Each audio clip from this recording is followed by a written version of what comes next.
Assalamualaikum guys, welcome back. Aku selalu cakap dengan korang tau dekat dalam channel aku ni. Jangan ingat apa yang jadi dekat orang lain, dekat dunia luar, takkan jadi dekat kita. Benda yang belum jadi dekat depan mata kita, belum tentu lagi bermakna yang kita ni selamat. Dalam sehari dua ni, aku dah baca artikel dan juga amaran berkait dengan fahaman Zionis yang makin cuba nak diterapkan dekat dalam negara kita dalam bentuk yang kita mungkin terlepas pandang. I'm listening. Kisahnya, ada mereka yang claim dah mula dah ada orang Israel, pengikut Zionis yang cuba untuk masuk dekat Malaysia dengan cara buat kelas. Yes, korang tak salah dengar. Baru-baru ni kecoh bila kata ada satu akaun media sosial ni yang mendedahkan satu modus operandi yang aku rasa logik juga sebenarnya, dan kalau kata kita tak kekang, kita itu akan jadi punca kepada masalah yang lagi besar lagi. Ikutkan posting akaun ni, agenda Zionism mungkin dah mula berputik dekat Malaysia dan titik mula dia mungkin bermula dekat satu bandar yang terkenal dekat satu dunia sebagai bandar hantu ataupun bandar gagal, iaitu Forest City yang terletak dekat Johor Bahru.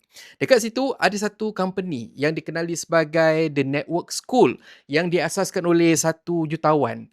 Jutawan ni daripada India yang mana dia dikenali sebagai Balaji Srivinasan. Modus operandi dia sewa salah satu bangunan yang boleh kata dah siap tapi terbengkalai dekat area Forest City tu, dan dia convert bangunan tu jadi lokasi untuk sekolah dia, yang mana lokasi ni ataupun bangunan ni menempatkan ramai usahawan-usahawan dan juga startup-startup muda daripada lebih dari 100 negara. Anyway, walaupun dia kata ini sekolah, The Network School, tapi bangunan dan juga fasiliti yang diorang sediakan sebenarnya lebih kepada co-working space, yang mana pada siapa yang tak tahu kan, co-working space ni asas dia banyak-banyak startups, banyak-banyak syarikat pemula, banyak-banyak syarikat kat luar sana tu yang nak save bajet semua, diorang akan sewa dekat satu kawasan yang sama ada diorang sewa meja, diorang sewa bilik kecil, ataupun ada juga co-working space yang sediakan ruang besar untuk disewa. Maksudnya dalam satu company mungkin ada dalam 10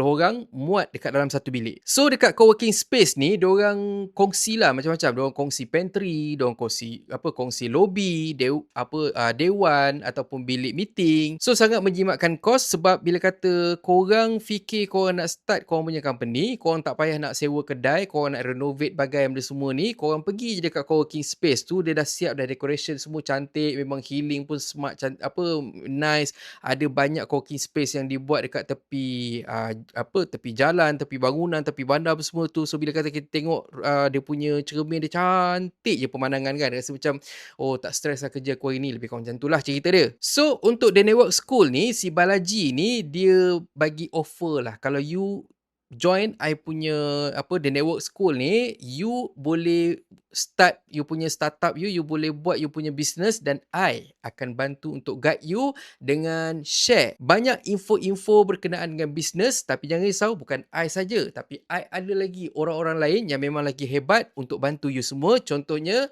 Nas Daily dan juga pro-pro Israel yang lain.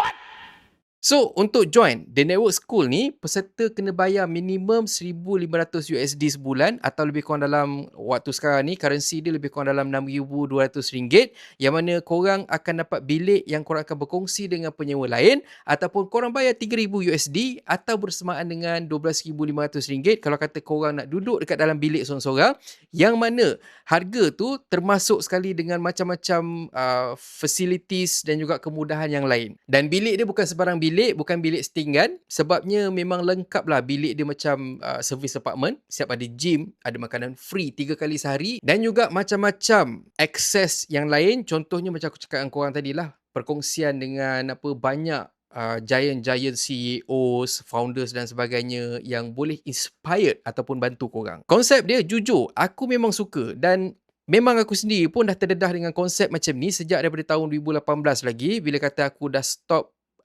bekerja makan gaji dan aku bekerja sendiri. So, apa masalah dengan The Network School ni?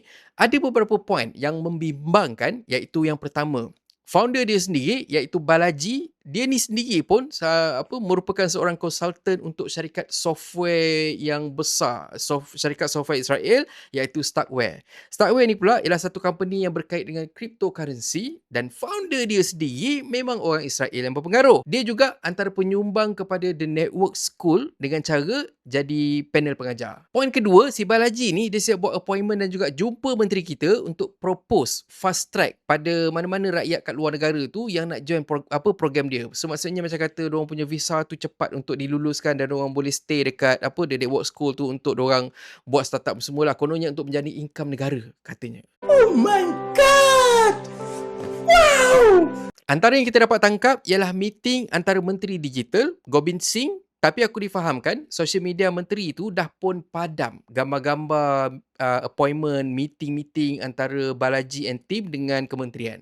Persoalan dia, kenapa nak padam? Apa yang tak kena? Apa yang risau kalau kata benda tak ada apa masalah kan?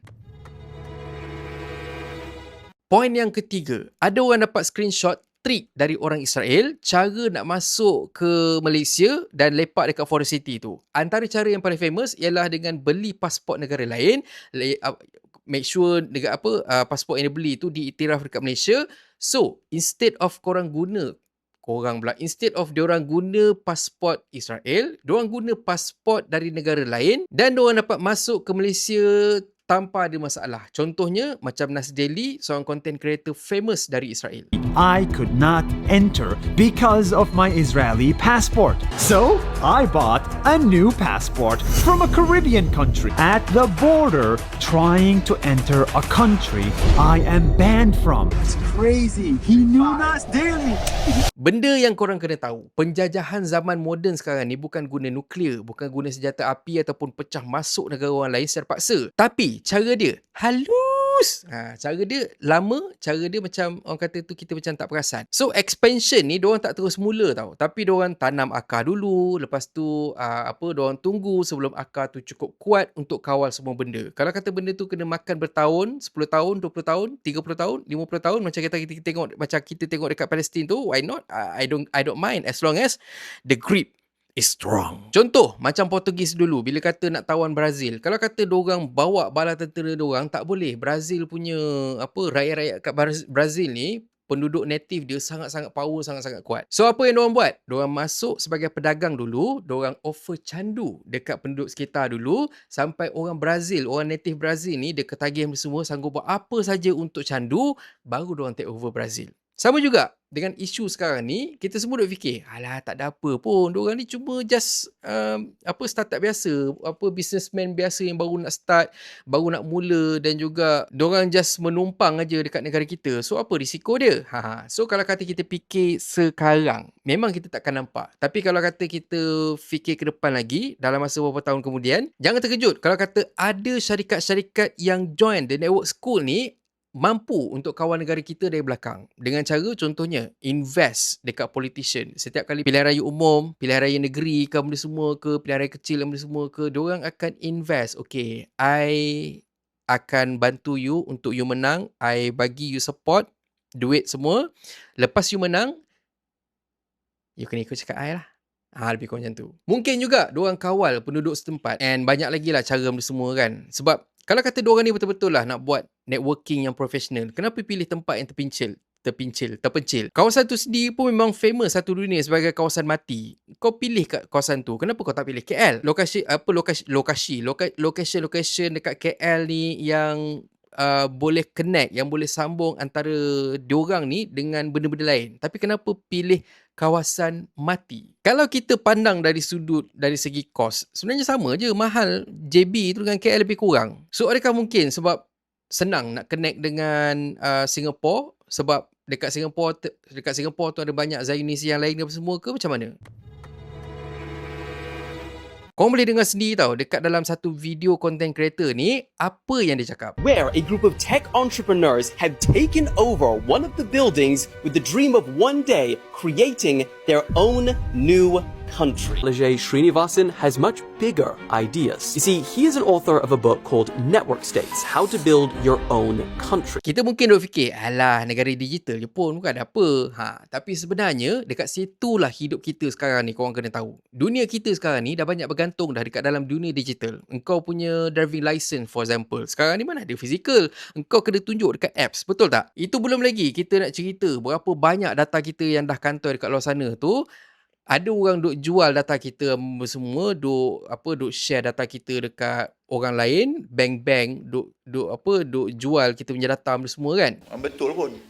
Negara digital waktu sekarang ni nampak tak bahaya, tapi dalam beberapa tahun lagi baru kita akan nampak risiko dia, baru kita nampak kesan dia. Betul. Jadi aku harap sangat ada pihak lebih dari satu agensi yang akan pantau dan buat tindakan proaktif untuk make sure aktiviti dekat the network school ni dipantau sepenuhnya. Jangan kita harap satu agensi je sebab takut nanti kang makan bersuap. Betul tak?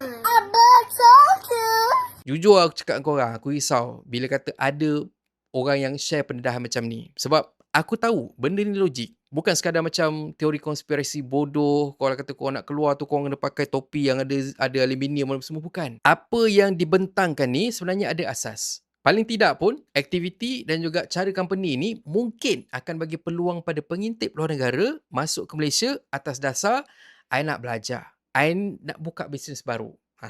Even pengintip dekat dalam kerajaan kita sendiri pun kita masih tak dapat nak tangkap siapa. Ini kan pula pengintip yang bebas kat luar sana. Ini bukan benda main-main tau. Dan aku sangat-sangat harap juga yang kerajaan Johor tolong jangan pandang ringan pasal benda ni. Ya. Dan kata pantun, atuk ajar main gasing. Nenek marah, pecah lantai. Jangan kerana duit berguling. Habis negara, kena gadai. Dan kalau korang suka konten dari dalam channel ni, please consider to subscribe guys. Thank you very much for watching. And have a nice day. Assalamualaikum. Kalau korang sejenis yang suka camping, glamping ataupun simply korang nak balik kampung, lepas tu bila kata dekat kampung tu korang duk berebut lah kipas dengan adik-beradik korang benda semua, aku sarankan kepada korang semua untuk beli kipas 3-in-1 ni sebab ini kipas yang boleh digunakan untuk korang clip dekat mana-mana. Korang juga boleh letak dekat meja ataupun simply korang boleh lekat dekat dinding. Dan harga dia memang sangat-sangat murah. Dia punya angin kalau kata korang tengok ni pun memang sangat-sangat kuat dan sangat-sangat sesuai untuk kita guna dekat mana-mana saja. Macam sekarang ni korang tengok aku dekat outdoor tapi aku masih lagi boleh gunakan kipas ni sebab apa? Sebab aku guna portable power station ni. So sangat-sangat memudahkan dan aku recommend pada korang semua boleh beli kipas jenis macam ni untuk kesenangan korang. Siapalah Donivia Channel tanpa memanda bendahara. Salam penghargaan! Terima kasih Hulu Balang Donivia Channel.